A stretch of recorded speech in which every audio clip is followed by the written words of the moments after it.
ফিরে জমিনের মধ্যে পড়ে গেছে। এবার জন্য তিনি কই মাছ না, কই মাছের পেছনে একটা কই মাছ সিরিয়াল দিয়া লাইন দিয়া খাজা বাবা ফরিদপুরি হুজরা শরীফের পেটের মধ্যে ঢুকালেন। ঢুকায়া হুজুর কেবলার কাছে নিয়ে গেলেন।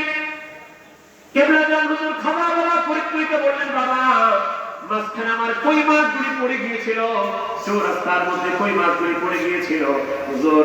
এবার কই মাছগুলিকে আমি দেখলাম হুজুর, আমি ব্যাগ আনতে গেছিলাম কিন্তু কই মাছগুলিকে দেখতেছি কই মাছগুলি অন্যদিকে যায় নাই হুজুর। কেবলা জান হুজরা শরীফ যেই দিকে, ওই দিকে একটার পিছনে একটা লাইন দিয়া ওই কই মাছগুলি হুজুরের রং মাথা হুজুরের হুজরা শরীফের দিকে কদমের দিকে আসতেছে।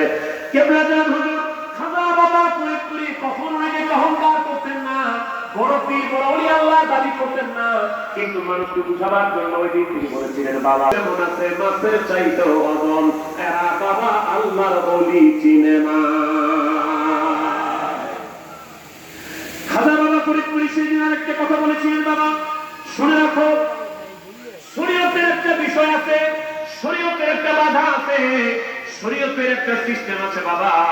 শরীয়তের সিস্টেম যদি না থাকতো তাহলে নদী থেকে, সাগর থেকে, পুকুর থেকে ওই কই মাছগুলিকে ধরে ধরে আপনাদেরকে দরবার শরীফে আনতে হতো না। ঝালকাঠিবাসী আমাদেরকে এবার শোনেন, ঝালকাঠি থেকে যদি একটা বড় আন্তর্জাতিক দরবারে না যায় কোন শরীফ তো বদলে যাবে না।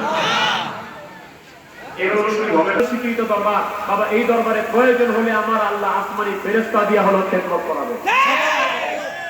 আপনি আমি খাজা বাবা ফরিদপুরির মুরিদ, আপনি মনে করেন না আমরা ঝালকাঠি থেকে এতগুলি লোক আন্তর্জাতিক যাই এটাই বুঝি আন্তর্জাতিক খাজা বাবা বিশ্বরী হইতো।